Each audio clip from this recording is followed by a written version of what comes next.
This video is not for the faint-hearted. We're going to solve the real problem. Why no matter how much money you make, how many rights you're given, or how much you rebel, you still feel trapped. We'll expose the truth most fear. You'll never be free until you understand what truly rules you, and that truth is not pretty. Freedom is an illusion without understanding. Power is the foundational fracture in the mirror you have been holding up to yourself since childhood, and until you see that crack for what it is, the other revelations. Dependency is the silent enemy of freedom. You are manipulated because you don't see the game, and knowing the hidden cost of comfort is key. Remain little more than philosophical ornaments. Look around. You own a phone, you swipe a card, you pledge allegiance to institutions you did not design. Somewhere inside you still insist that these rituals equal liberty. You wake, clock in, consume, perform, sedate, and sleep, believing you are the author of each step because you never notice the signatures already stamped on your calendar. Your browsing history, your bank balance from zero, and that signature is not yours. Power no longer marches in parade uniforms. It hides in user agreements and policy updates. The streaming platform suggests what you might like. The navigation app decides which streets you drive. The social network selects which faces deserve your morning outrage. Each convenience feels benign, even benevolent. Every time you accept the suggestion over your own judgment, you surrender a sliver of agency. When suggestions mature into habits and habits ossify into dependency, the cage door closes without clang or key, and you remain oblivious because you mistake inertia for choice. Legislation, marketing, and peer pressure converge to script the perimeter of permissible thought. A new regulation bans certain speech for public safety. A brand reframes dissent as negativity. A community chat shuns anyone who questions the week's imported moral. These forces appear unrelated, but all originate from the same calculus: manage your behavior so power's turbines spin uninterrupted. The genius of the arrangement is that it persuades you that management is self-care. You obey not under threat of punishment, but under promise of belonging, and the soft velvet of approval tightens with every nod until it is indistinguishable from rope. Empires once relied on visible coercion. Soldiers, walls, gallows. Today, the empire in your pocket is elegant. It harvests your data, predicts your impulses, and nudges you before desire articulates itself. Should you deviate from the predicted path, soft obstacles appear: higher fees, slower service, quieter visibility. You are not dragged back into line. You return willingly because deviation suddenly feels lonely and expensive. Calibrated discomfort is cheaper than chains and more effective than fear, for it outsources the policing of your will to your own appetite for ease. The illusion of freedom thrives on controlled victories. You may criticize a politician or boycott a product, creating the theater of agency. Yet the ballot box and the marketplace are sandboxed arenas where rebellion is anticipated and monetized. A radical who threatens the supply chains beneath both arenas quickly discovers how enemies reconcile when property rights tremble. It was never about ideologies. It was always about those who own the board versus those who merely move pieces, until you track power to its source. Capital concentrations, information choke points, monopolies of force. You cannot distinguish between authentic autonomy and entertainment in costume. Examine the myths of liberation across cultures, and you will find rituals of ordeal, deserts, fasts, duels, pilgrimages. Hardship was the crucible through which autonomy was purchased. Modern life rewrites that myth, selling liberation as the elimination of discomfort. Climate-controlled environments, infinite scrolls, same-day delivery. These comforts are marketed as trophies of progress, yet each peels away a layer of self-reliance. When the grid flickers or the supply chain snarls, your independence is revealed for what it is: an avatar addicted to uninterrupted electricity and overnight logistics, ready to barter principle for a restored signal. To pursue genuine freedom, study power with the detachment of an anatomist. Trace the veins of money that irrigate policy, follow the tributaries of influence that decide which tragedies receive hashtags. Note how swiftly hero and villain masks are exchanged depending on who edits the footage. Power respects only fluency in its own language. Pleas for fairness and appeals to shared humanity are lullabies for the governed, not the governors.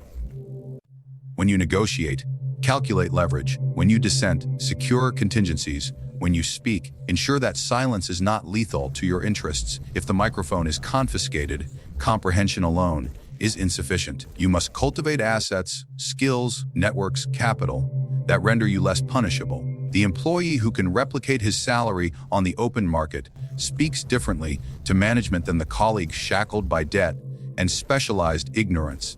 The citizen with multiple passports interprets border policies as suggestions, not walls. The individual who can sit in silence without entertainment cannot be baited by trivial spectacle. Each competence you acquire pre-open dependency is the silent enemy of freedom, begins as a whisper and ends as a command, yet the victim rarely hears the transition because dependency disguises itself as partnership, safety, even love. From infancy, you are trained to seek hands to hold: parents, teachers, employers, lovers, banks, governments, screens. The world applauds this choreography of reliance because every new tether is another guarantee that you will remain predictable, manageable, and profitable. Much is written about the evils of overt oppression, but the leash that tightens most effectively is the one you decorate yourself. Mistaking its weight for jewelry, consider money the most obvious dependency of all. Wages lull you into thinking you are compensated for time and talent, when in truth you are being paid to. Forget how to survive without a paycheck. Debt completes the trap. Mortgages and student loans transform the threat of dismissal into existential terror. With one signature, the future you have not yet lived becomes collateral. The lenders do not need to bark orders. Your fear of default polices you more strictly than any overseer could. Promotions feel like liberation, but they only upgrade the prison cell. More square footage, sheenier bars. And you celebrate because the champagne is chilled and the floor is heated while your autonomy evaporates in monthly installments, yet financial dependency is merely the blunt instrument. Emotional dependency is subtler, more insidious. Social media leverages an ancient craving to be seen, affirmed, envied. Each like, heart, and retweet feeds the factory of vanity, where your sense of self is outsourced to the fickle tastes of strangers. The algorithm's invisible architects feed you intermittent pellets of validation, training you like a laboratory pigeon to peck for attention. Eventually, you censor your own thoughts before they conflict with the consensus that keeps the pellets dropping. At that moment, you are not just dependent, you are domesticated, polishing your cage from the inside while insisting the reflection is freedom's mirror. Technological dependency completes the triad. Electricity flickers and your home becomes a cave. The network lags and your memory proves inadequate. The map app crashes, and you realize you have never learned your own city's arteries. The conveniences marketed as emancipation from drudgery are in fact surrender agreements. We will handle this complexity for you, they purr, and in return you will hand us the keys to your daily existence. The cost is not only data or privacy, it is the withering of capabilities. Skills unused atrophy until you no longer remember that they once belonged to you. Dependency replaces competence, and in the vacuum where competence once lived, anxiety blooms, ensuring you will cling ever tighter to the machine that promises relief. Supply chains stretch like veins across continents, pumping goods, food, medicine. They feel permanent because in your lifetime they have rarely broken, yet every link is a potential tourniquet around your neck. A geopolitical tremor, an embargo, a blockade, and the shelves empty in hours, exposing the fragility you misread as abundance. The rulers of these routes need not threaten you directly. Scarcity performs the intimidation. A politician can craft policy with the confidence that you will trade principle for groceries the moment scarcity snarls.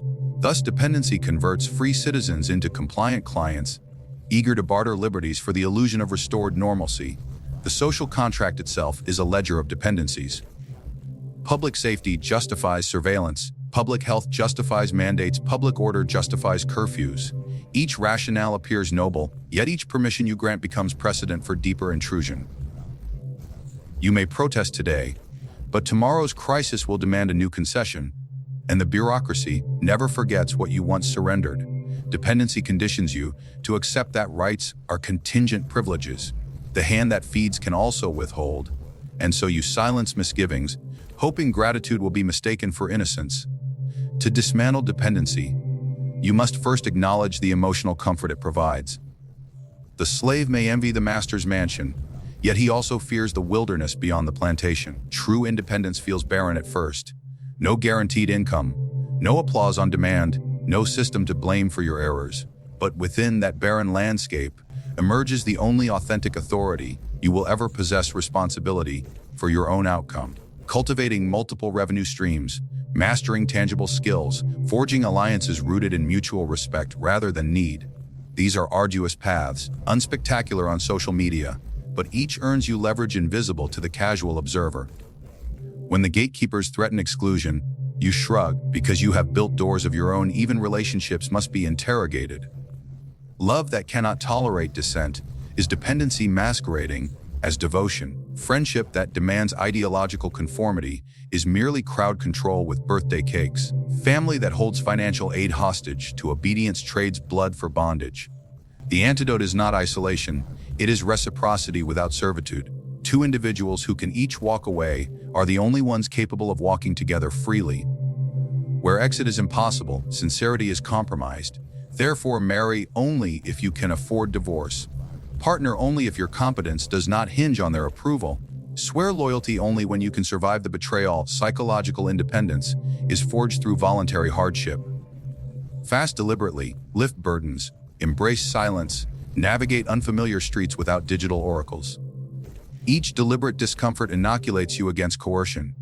The vendor cannot exploit hunger that you control. The gossip cannot weaponize solitude you have befriended. The propagandist cannot terrorize a mind that has rehearsed uncertainty. Training in scarcity makes abundance negotiable rather than compulsory, and negotiable abundance is the bedrock of unbribable conviction. Observe how empires crumble, not because their subjects discover oppression, but because they discover alternatives. The printing press eroded the pulpit's monopoly on truth. Cryptocurrency nibbles at the edges of centralized finance. Decentralized media platforms fracture the cathedral of narratives. Each innovation widens the exit door for those willing to walk through it. Yet technology is a double-edged blade. It can liberate or ensnare depending on whether you wield it or worship it. Mastery demands skepticism, experimentation, and the willingness to discard even beloved tools when they threaten to become crutches. Freedom's greatest enemy remains the soft voice that says, "You deserve rest. Let us handle that for you." Rest is essential, but outsourcing vigilance invites predators. The landlord who fixes every leak may one day double the rent. The party that promises universal security often defines security as your perpetual compliance. The platform that hosts your audience can erase it overnight with a silent algorithmic adjustment. Only redundancy guards against these reversals. Own multiple platforms, cultivate parallel networks, store knowledge offline, maintain liquidity beyond local jurisdictions. Redundancy appears paranoid until the first choke point tightens, then it transforms into the only rational architecture of sovereignty. Power respects self-reliance because it cannot leverage what it cannot threaten. The moment your livelihood, reputation, and identity are insulated from a single point of failure, negotiations invert. The employer becomes a client, the regulator a factor to cost, the platform a distribution option rather than a master switch. This inversion is not granted. It is engineered through relentless diversification of capabilities and resources. Every hour spent building a skill is a brick removed from the wall of reliance. Every dollar invested in assets you control is a chain corroded. Every relationship founded on mutual benefit rather than needy flattery is a guard replaced with an ally. Assemble enough of these substitutions and dependency begins to starve. Its once roaring commands reduced to a whimper you can barely hear above the quiet hum of your widening choices. And the moment choices outnumber threats is the moment the silent enemy loses the war it waged inside you from the day you first learned to reach instead of you are manipulated. Because you don't see the game is not a critique, it is a diagnosis. The masses are not oppressed by brute force anymore. They are engineered through narrative, governed by illusion, and pacified by the architecture of distraction. The genius of modern control lies in its subtlety. It no longer needs walls or shackles. It only needs to convince you that the game does not exist, that the choices in front of you are organic, spontaneous, and yours. And once that belief takes root, manipulation is no longer resisted. It is mistaken for freedom of will. the average person believes they are rational. They arrived at their values, tastes, opinions, and political allegiances through experience, education, or introspection. They do not see the invisible scaffolding that shaped each of these conclusions. They do not remember the moment a corporation inserted a desire into their psyche, or the precise day a media cycle implanted a fear into their emotional DNA. Like a fish questioning water, most never pause to consider the origin of their assumptions, because the illusion is designed to be seamless. It flatters your intelligence while puppeteering your choices. The rules of the game are written by those who control information. Not merely the facts, but the framing. The same event can be an act of justice or terrorism, depending on who tells the story. Every headline is a filter, every edit a manipulation, every silence a strategy. The greatest trick is not in the lie, but in the limitation. What you are not allowed to consider, what you are trained to laugh at, what you dismiss before you've had a chance to understand. You are not offered truth.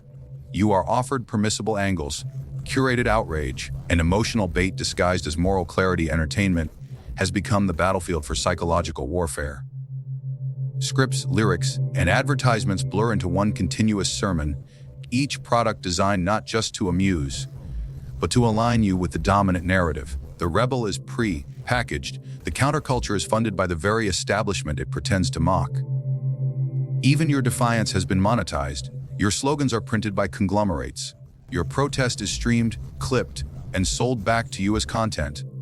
You think you are resisting, but you are participating in a simulation, fenced rebellion within acceptable limits. The moment your dissent threatens real power, the tone changes. The platform censors, the sponsors vanish. The friendly interviewer becomes a prosecutor. The education system does not teach you how to think critically, it teaches you how to complain cleverly. It rewards obedience dressed as scholarship. The brightest students are often the most deeply conditioned. They learn to regurgitate the sanctioned answer with precision and style. What is labeled as success is merely the ability to navigate a system without challenging its foundation. Meanwhile, those who question the structure are medicated, marginalized, or ridiculed as extremists. This is not an accident. It is a filtration process, a sorting mechanism designed to elevate those who will perpetuate the game and discard those who might expose it. Social dynamics enforce the boundaries of acceptable thought. Peer pressure is no longer about fitting in at a party. It is about aligning with the cultural orthodoxy, enforced by digital mobs and professional consequences. One wrong opinion can exile you, not because it is incorrect, but because it is unapproved. People now self-censor before an authority ever intervenes. The surveillance state no longer needs to monitor you with cameras when your coworkers, followers, and friends will do it for free. The game rewards those who signal their compliance with status, likes, and access, and punishes deviation with isolation and financial ruin. The algorithm has replaced ideology. You do not believe what you believe because it is right or just, but because it was the most optimized piece of content served to you repeatedly. Confirmation bias is weaponized. Outrage is algorithmically rewarded. The machine does not care what side you take as long as you keep clicking, keep reacting, keep feeding it. Your attention is no longer yours. It belongs to whoever can provoke you most efficiently. In this ecosystem, nuance dies, extremism thrives, and the middle ground becomes a void where thought goes to die. Power plays the long game. It does not need you to agree. It only needs you to be distracted. While you debate the symptoms, it modifies the system. While you argue about identity, it rewrites laws. While you demand representation, it consolidates assets. And all the while, it assures you that you are in control, that your voice matters, that your vote changes the trajectory of empires. You believe it because the alternative, that the game is rigged at a level you've never dared to consider, is too painful to accept. So you continue to participate, to choose between curated options, to play a rigged hand while calling it freedom. The most dangerous illusion is that manipulation feels like truth. When the story fits your biases, when the hero resembles your tribe, when the enemy is someone you've already learned to hate, you do not question it. You embrace it. You become a soldier in someone else's war. You march to slogans you didn't write. You endorse causes you don't understand, all because the framing made you feel seen, righteous, and angry in the right direction. And while you believe you're pushing forward, you're actually marching in a circle drawn decades ago, by hands you will never see, for reasons you will never be told. The few who see the game are not necessarily the ones who speak about it. Many remain silent, not out of cowardice, but strategy. They understand that revelation without leverage is suicide. They build their power quietly, learn the language of the court, and wait, not to protest, but to pivot, not to awaken the herd, but to exit the pasture. For them, truth is not a tweet, it is a tool, and it is only used when the outcome is secured. This is not cynicism, it is clarity. Because once you see the game, you do not waste time trying to fix it from within. You learn to win by different rules entirely, where the opponent does not even realize you've already left the table and taken the board with you, while they were still arguing over the color of the pieces. Knowing the hidden cost of comfort is key. Begins with the understanding that everything you enjoy has a price, even if you never see the receipt. The warmth of your bed, the convenience of your food, the speed of your internet, the ease of modern life, they all come tagged with hidden fees not measured in currency, but in discipline, resilience, and sovereignty. Comfort, in its rawest form, is not free. It is bought with your attention, rented with your dependence, and repaid with your complacency. The moment you accept unearned ease, you enter into a contract, often silent, often irreversible, where the fine print always favors the issuer. You live in an age where comfort is weaponized. It is no longer a reward, it is a strategy. Politicians, corporations, institutions, they all understand that a comfortable population does not revolt. A pacified citizen is one who forgets the chains if the cushions are soft enough. So comfort becomes the method of seduction. You are offered speed, convenience, validation, entertainment, and you accept it because resistance feels needlessly difficult. You tell yourself this is progress, but progress without challenge is sedation. When there are no frictions in your path, it is often because your path has been chosen for you. The real cost of comfort is not only the external freedom you surrender, it's the internal muscles that never form. If your food is delivered, you don't learn to cook. If your thoughts are outsourced to headlines, you forget how to question. If your discomfort is always anesthetized, you never develop pain tolerance. These are not luxuries. They are the core components of human sovereignty. Without them, you are dependent not just on systems but on illusions. You become fragile, not from weakness but from lack of exposure. Fragility hides under layers of convenience until crisis shatters the illusion and reveals your unpreparedness. Look closely at how modern systems sell you safety. Safety from effort, safety from disagreement, safety from offense. You are told you should be protected from discomfort of every kind. The air is filtered, the speech is policed, the environments are padded. But every safety feature that reduces risk also reduces responsibility. And without responsibility, there is no agency. Comfort purchased through insulation is nothing but elegant captivity. You are safe, but only as long as you obey. You are free only within the contours drawn by your benefactors. You are praised, but only for performances that do not question the terms of the arrangement. Comfort also breeds delusion. When life is effortless, you begin to believe that effort is unnecessary. You mistake your ease for superiority. You forget the invisible hands propping you up. You look down on struggle as a moral failing rather than a natural component of growth. This is how empires fall, not through invasion, but through indulgence. When a society begins to elevate comfort as a virtue rather than a byproduct of discipline, it breeds citizens who are entitled to ease, but allergic to hardship. They will demand more, produce less, and panic when systems falter. Their resilience is theatrical, their outrage instantaneous, their patience non-existent. There is also a moral toll. Comfort narrows your vision. It shrinks your world to what immediately affects you. You become less curious, less empathetic, less courageous. The more layers of comfort you wrap yourself in, the less willing you are to risk anything that might threaten it. So you stay silent when you should speak. You complain when you should resist. You rationalize cowardice as maturity. The comfortable person becomes morally neutral, not out of malice, but out of sedation. They do not make evil decisions. They simply fail to make any decision that would disrupt their steady drip of dopamine. Disruption then becomes the enemy of comfort, and therefore the enemy of the comfortable. This is why truth tellers are hated, not because they lie, but because they rattle the illusion of ease. They force confrontation, expose costs, demand growth. And the comfortable resent them, not because they are wrong, but because they make comfort feel like cowardice. To maintain the illusion, the comfortable must silence discomfort, even if it means rejecting truth itself. And so censorship masquerades as kindness, dishonesty poses as tact, and stagnation dresses itself in the language of tolerance. The market knows this weakness well. It sells you solutions to problems you don't have, anticipates needs you never knew existed, creates crises only to offer comfort subscriptions as remedies. Every algorithm, every product, every campaign is calibrated to keep you pacified, buying and docile.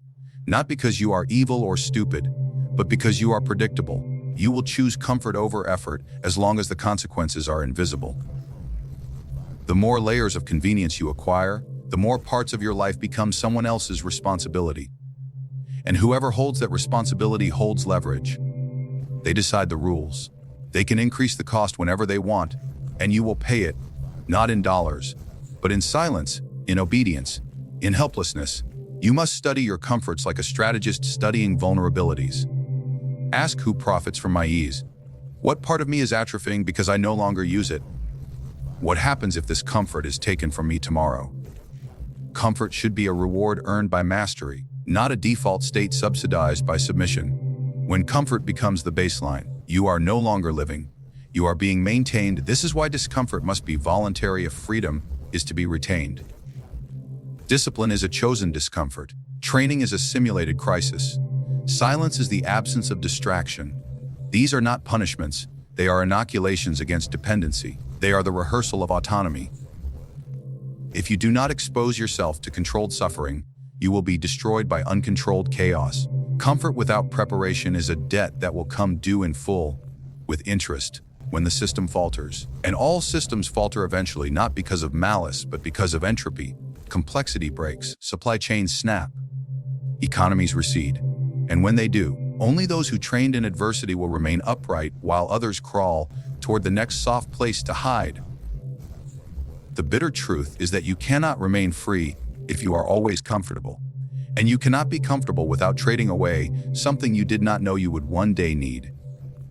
Strength, clarity, independence, grit, these are not found in warm beds or easy conversations.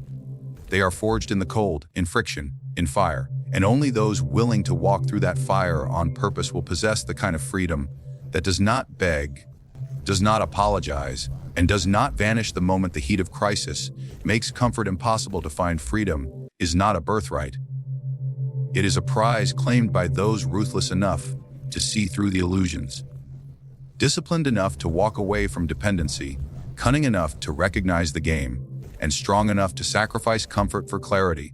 You have been told that freedom is the absence of chains, but in truth, it is the presence of power over your impulses, over your needs, over the systems that seek to cradle and cage you. Until you name your dependencies, you will defend them. Until you expose the mechanisms of manipulation, you will obey them.